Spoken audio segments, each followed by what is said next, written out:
soy Majo y hoy quiero compartirles una exposición muy especial sobre mi obra El amor en los tiempos del cólera. En este video voy a contarles de qué trata, cuál es el tema central y qué mensaje quiero transmitir con ella. Espero que disfruten este recorrido tanto como yo disfruté al crearla. Aspectos extrínsecos. El título El amor en los tiempos del cólera. Autor Gabriel García Márquez. Biografía. Gabriel García Márquez nació el 6 de marzo de 1927 en Aracataca, Colombia, y murió el 17 de abril de 2014 en Ciudad de México. Fue escritor, periodista y guionista, considerado uno de los autores más importantes del siglo XX. En 1982 recibió el Premio Nobel de Literatura por su obra completa, especialmente por 100 años de soledad. Su infancia, marcada por la influencia de sus abuelos y las tradiciones del Caribe, alimentó su estilo narrativo lleno de realismo mágico. Entre sus libros más destacados se encuentran El coronel no tiene quien lo escriba, Crónica de su muerte anunciada, El amor en los tiempos del cólera y Del amor y otros demonios. Su obra lo convirtió en un referente de la literatura universal. Sus obras: 100 años de soledad, publicada en 1967. Crónica de una muerte anunciada, publicada en 1981. El coronel no tiene quien le escriba, publicada en 1961. Del amor y otros demonios, publicada en 1994. 12 cuentos peregrinos, publicada en 1992. Y La hojarasca, publicada en 1955. Género, narrativo, especie, novela romántica y realismo mágico. Escrita, que fue publicada en 1985, ambientada entre finales del siglo XIX y mediados del XX en la costa caribeña de Colombia. Aspectos intrínsecos. Escenario: una ciudad portuaria del Caribe colombiano, inspirada en Cartagena de Indias, a finales del siglo XIX y comienzos del XX. Estructura: la novela está dividida en 6 capítulos largos sin títulos, con una estructura no lineal ya que mezcla el presente y el recuerdo del pasado. Entre los personajes principales tenemos a Florentino Ariza, protagonista masculino, hombre romántico, sensible, tímido y perseverante, que se enamora de Fermina en la juventud y dedica toda su vida a esperarla. Fermina Daza, protagonista femenina, inteligente, fuerte, práctica y realista. En su juventud se enamora de Florentino, pero lo rechaza y se casa con Juvenal Urbino. Juvenal Urbino, médico prestigioso y esposo de Fermina, defensor del progreso y la ciencia. En los personajes secundarios tenemos a Lorenzo Daza, padre de Fermina, hombre ambicioso y autoritario que presiona a su hija para casarse con Urbino por convivencia social. Tránsito Ariza, madre de Florentino, es humilde pero apoya siempre a su hijo y cree en su destino amoroso. Escolástica, tía de Fermina, cómplice en los primeros intercambios amorosos entre Fermina y Florentino. Leona Cassiani, amiga y colaboradora leal de Florentino en la compañía fluvial, representa el apoyo incondicional y la amistad sincera. Hildebranda Sánchez, prima de Fermina, confidente y apoyo en su juventud. Lotario Tubut, alemán dueño de una pensión y figura paternal de Florentino en su juventud. Jeremia de Santiamur, amigo cercano de Juvenal Urbino, extranjero solitario que se suicida al inicio de la novela. Su muerte introduce el tema del paso del tiempo. Argumento. Al inicio del amor en los tiempos del cólera, nos enteramos de que el doctor Juvenal Urbino recibe una llamada. Su amigo el fotógrafo Jeremia de Santiamur se ha suicidado. Esto interfiere de una manera terrible con los quehaceres del médico, que no podrá ir a misa como suele hacerlo, sino que debe visitar a la amante secreta de Jeremia, quien le explica que Jeremia se suicidó porque se negaba a envejecer. El doctor Urbino regresa a casa y se encuentra con los sirvientes que están tratando de atrapar a la mascota, un perico que habla, y que según nos cuenta el narrador le ha de costar la vida al doctor. Él y su esposa van a una comida en honor a uno de sus alumnos. Al volver, él intenta atrapar al loro, que ha volado hasta un árbol de mango. El médico cae del árbol y se rompe el cuello, lo que significa que el contratiempo de su propia muerte le impedirá asistir al funeral de Jeremia. La esposa del doctor Urbino, Fermina, parece serena en el velorio esa noche. Un hombre llamado Florentino Ariza, presidente de la compañía fluvial del Caribe, aparece y se ofrece a ayudar al final de la noche. Florentino confiesa a Fermina que está enamorado de ella y que así ha sido durante los últimos 50 años. Pero qué locura, Fermina, molestísima, lo echa de la casa. La narrativa retrocede a medio siglo antes y ahí conocemos al adolescente Florentino Ariza. Este trabajó en la oficina de telégrafos y al ir a entregar un telegrama a Lorenzo Daza, el padre de Fermina Daza, la descubre por primera vez. A partir de ese día, el enamorado Florentino se sienta en el parque de enfrente de la casa de Fermina y finge leer mientras la mira ir y venir de la escuela. Pasado un tiempo, Florentino se anima a darle una carta a Fermina. Después de un mes, exige impaciente una respuesta y es entonces que la recibe, sin que el padre lo sepa. Florentino y Fermina comienzan una correspondencia apasionada y 2 días más tarde le escribe para pedirle que se case con él. Fermina acepta iniciar un largo compromiso que mantiene a escondidas del padre. Un día Lorenzo descubre las cartas y se lleva a Fermina a un largo viaje con la esperanza de que se olvide de ese afecto tan inapropiado hacia el pobre trabajador de telégrafos. Los amantes continúan la comunicación en secreto y planean casarse tan pronto como Fermina regrese. Cuando Lorenzo queda convencido de que su hija se ha olvidado por completo de Florentino, vuelven a la ciudad. Florentino está feliz, pero cuando Fermina lo vuelve a ver, se desenamora de él y cancela la boda. A continuación, conocemos al joven médico Juvenal Urbino, que está obsesionado con erradicar el cólera, la enfermedad que le ha quitado la vida a su padre. Lo llaman a la casa de Daza para diagnosticar a una paciente, la joven Fermina, y él determina que no tiene cólera.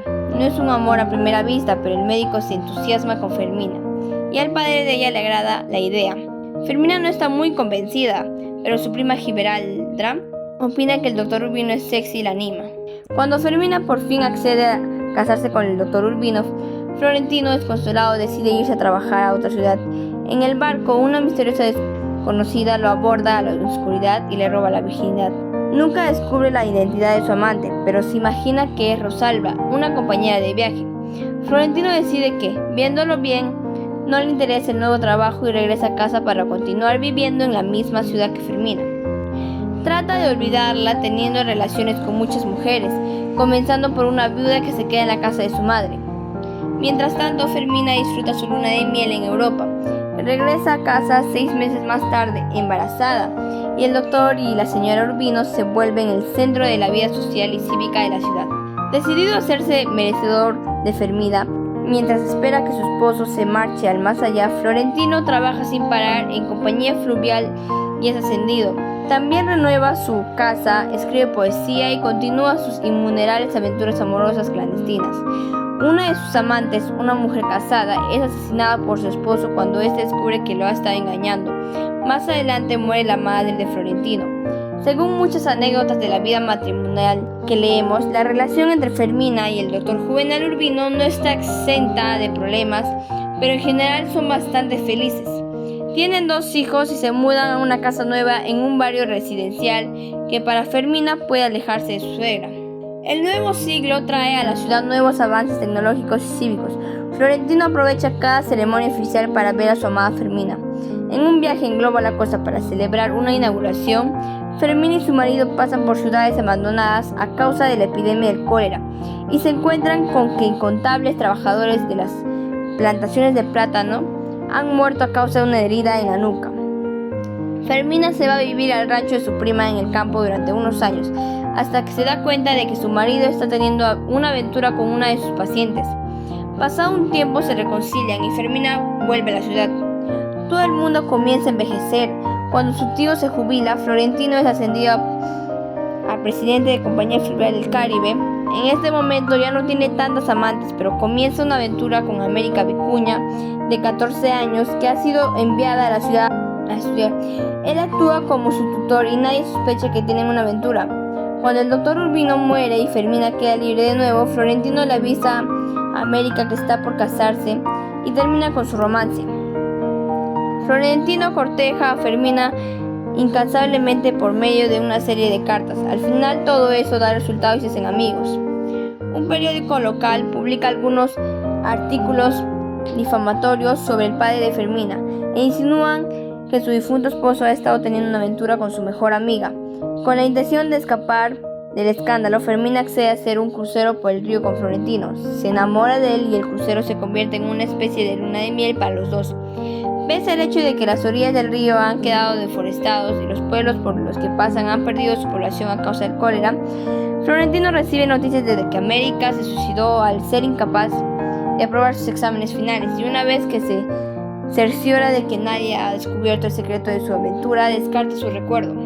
Cuando el barco recoge a los pasajeros para el viaje de regreso, Fermina ve a unas personas que conoce y teme el escándalo.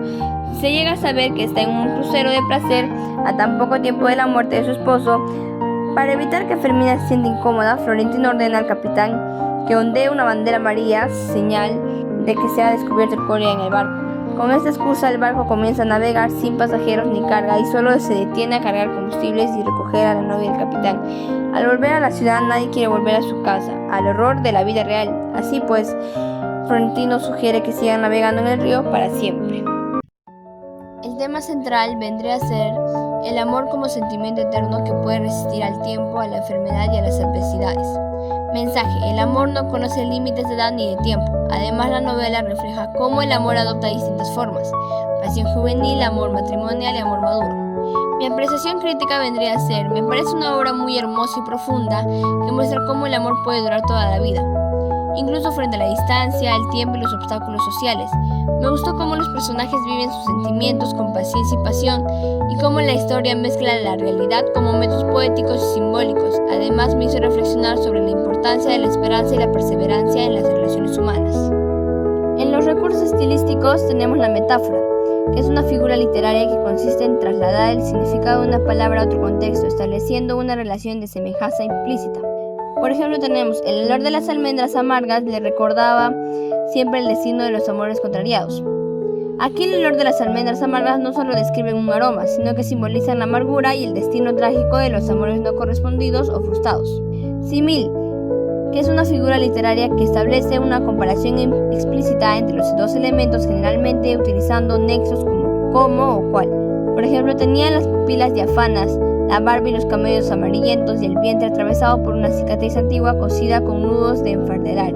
Aunque no se utiliza el nexo como, la comparación implícita entre la cicatriz y los nudos de enfardelar rescata la antigüedad y la dureza de la herida, sugiriendo una imagen de sufrimiento y resistencia. Epíteto. El epíteto es un adjetivo que resalta una cualidad inherente al sustantivo, al que acompaña sin necesidad de modificar su significado. Por ejemplo, el doctor Juvenal Urbino lo recibió desde que entró a la casa todavía en penumbras. El adjetivo todavía en penumbras enfatiza la oscuridad y la atmósfera sombría del lugar, sugiriendo un ambiente de misterio y tristeza que rodea la escena. Hipérbole. Es una figura literaria que consiste en la exageración de una idea para enfatizarla. La ciudad y sus habitantes se habían vuelto invisibles para él. La hipérbole exagera el aislamiento emocional del personaje, sugiriendo que su dolor o obsesión es tan intenso que lo desconecta completamente de su entorno. En los recursos lingüísticos tenemos a las palabras desconocidas: preservado, algo ha sido protegido, mantenido en buen estado con el paso del tiempo. Diáfanas, que son transparentes o muy claras, permitiendo el paso de la luz casi sin obstáculos. Infortunio, que es desgracia, mala suerte o situación desafortunada. Impertinencia, falta de respeto o comentario fuera de lugar. Inciertos, algo es inseguro, dudoso, no se sabe con certeza. Sombrío, se refiere a algo que es oscuro o con poca luz y también puede describir un ambiente o estado de ánimo triste. Confidencias, son secretos o asuntos personales que una persona le cuenta a otra con confianza. Sucumbido, es cuando alguien ya no puede resistir a algo y se rinde o se deja vencer, ya sea por una emoción. Invenciones, cosas nuevas que alguien crea o imagina, especialmente ideas o historias. Vaídos, sensación repentina de mareo, desmayo o pérdida momentánea del equilibrio. Muchas gracias.